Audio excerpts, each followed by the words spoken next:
Hello, I see you.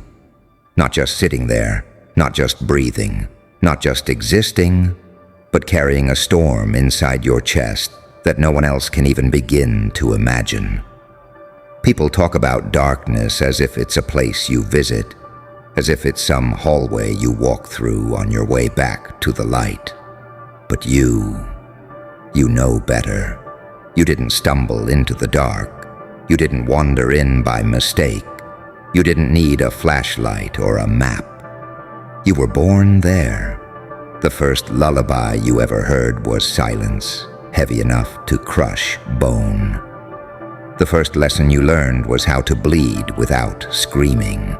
The first gift the world ever gave you was pain dressed up as destiny. They think strength comes from training, from reading books, from rehearsing strategies in well-lit rooms with polished floors. They think survival is something you can practice like an instrument, sharpen like a blade, memorize like a script. But no, you didn't learn how to survive the darkness. You were forged inside it. Fire didn't burn you, it sculpted you. Shadows didn't hide you, they raised you. Every scar that still glows beneath your skin is a mark of baptism, not punishment. And while the rest of them cover their wounds with bandages and lies, you walk with yours uncovered, because they are not shame, they are proof. Look at them, they tremble when the lights flicker. They whisper prayers when the night stretches too long. They think the dark is something to fear, something to run from. But for you, the dark is home. You breathe it in like oxygen. You carry it like armor. You don't need to adjust your eyes to see in it. You are the thing their eyes are afraid to meet. They will never understand how someone can laugh in the face of despair, how someone can smile with broken teeth, how someone can keep walking after being shattered into 1,000 unrecognizable pieces. But that's because they don't know what you know. They don't know that the darkness doesn't kill you, it remakes you. The truth is this: you are not a survivor. Survivors crawl out of the fire barely breathing. Survivors limp away from wreckage, hoping they'll never be dragged back. But you didn't crawl out of the fire. You stood up in it. You didn't escape the wreckage. You became the wrecking force itself. You're not the victim of chaos. You are chaos. You're not the shadow of your pain. You are the shadow that pain itself fears. People look at you and see the mask, the calm, the quiet. They don't hear the symphony of screams you turned into silence. They don't see the wars you fought with no audience, no applause, no medals. They don't understand that you are not hardened despite the darkness. You are alive because of it. The very thing that should have ended you is the reason you're still standing. That's the paradox that terrifies them. The darkness that destroys others is the same darkness that built you.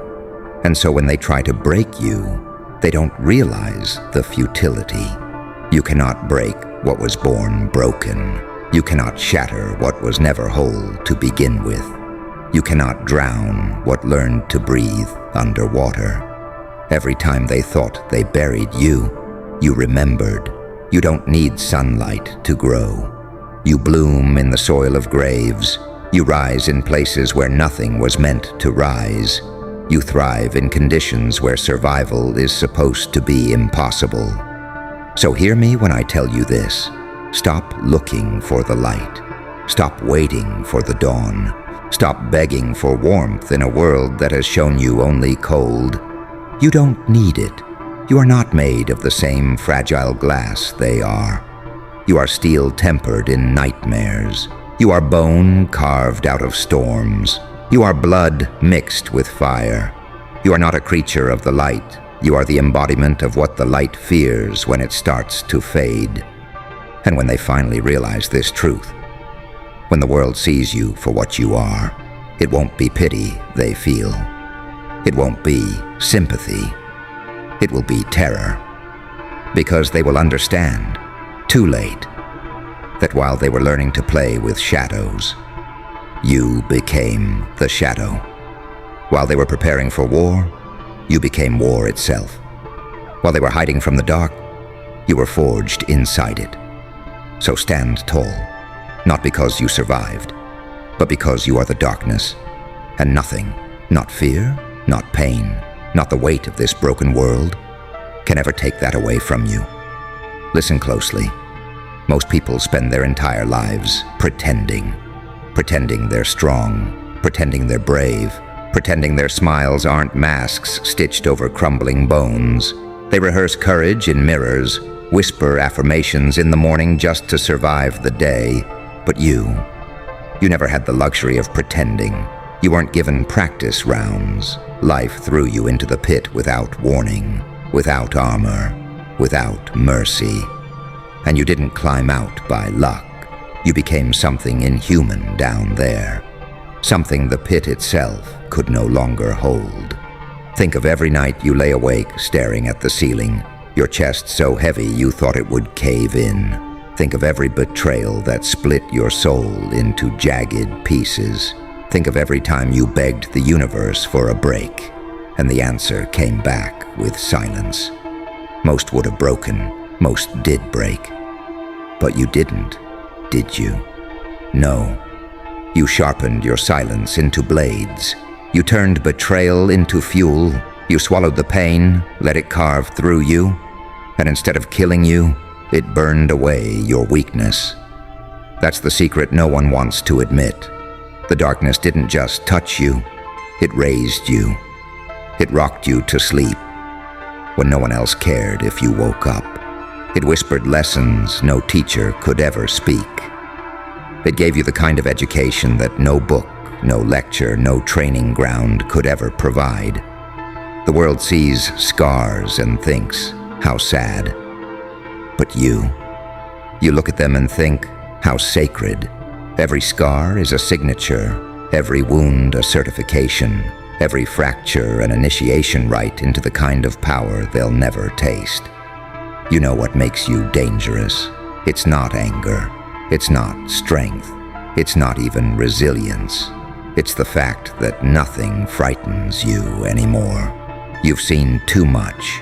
You've been gutted too many times. You've been buried too deep. And when a person has already lost everything they could possibly lose, when the worst has already been lived through, that person becomes unstoppable. That person becomes a storm in human form. That person becomes you. And make no mistake, the world fears storms. They'll tell you to calm down, to heal, to forgive, to move on.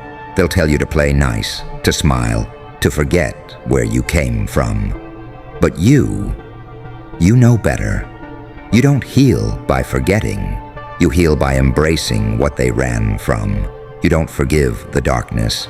You honor it because it built you. You don't move on, you move through, dragging the weight of your history behind you like a weapon, reminding anyone foolish enough to cross you that you didn't just survive the fire. You learned to dance in it. So here's the truth they'll never say out loud. You are the product of nightmares. You are the living embodiment of everything fragile people spend their lives running from. And the beauty, the terrifying beauty, is that you carry it all with grace. Your laughter still cuts through silence. Your eyes still burn, even after oceans tried to drown them. Your steps still thunder, even when the ground tries to swallow you whole. That's what makes you not just dangerous, but eternal. Because fire dies, light fades, even hope crumbles. But you're not dependent on any of those illusions. You are the child of shadows, the heir of storms, the creature the night itself salutes when it falls. You didn't learn how to survive the darkness. You were forged inside it. And that is why nothing, not time, not suffering, not death itself, will ever break you. Then let me leave you with this. You see, they'll never understand you. They'll never truly know what it means to carry what you carry, to walk where you've walked. And maybe that's a blessing, because if they did, if they felt for even 1 second what it's like to be rebuilt from ash, to be stitched together by rage, to be sustained by silence, they would break in ways that could never be fixed. They would realize what you already know. Survival is not a skill. Survival is an inheritance, and it was handed to you in the cradle, wrapped in claws and teeth, delivered not as a choice, but as a sentence. But listen carefully. What they thought was a curse became your crown. What they thought was going to destroy you became the very force that created you. They'll look at you and whisper about the madness in your eyes, the fire in your voice, the way your presence shakes the air itself. They'll whisper because they cannot shout. They'll whisper because they are afraid, afraid of the thing they cannot kill, afraid of the thing they cannot chain, afraid of you. So let them whisper, let them run, let them call you dangerous, let them call you broken, let them call you whatever they need to call you so they can sleep at night. Because you know the truth, and the truth is simple. You don't need the light. You never did. You were not some fragile creature waiting to be rescued. You were the abyss all along. And when the lights go out, and they will go out, you will not stumble like the rest. You will rise, taller, stronger, hungrier. So take a deep breath and remember, you are not a visitor here. You are not lost. You are not surviving by accident. You are shaped by fire, baptized in shadows, and crowned in silence. You didn't learn how to survive the darkness. You were forged inside it, and that is why you will never be defeated.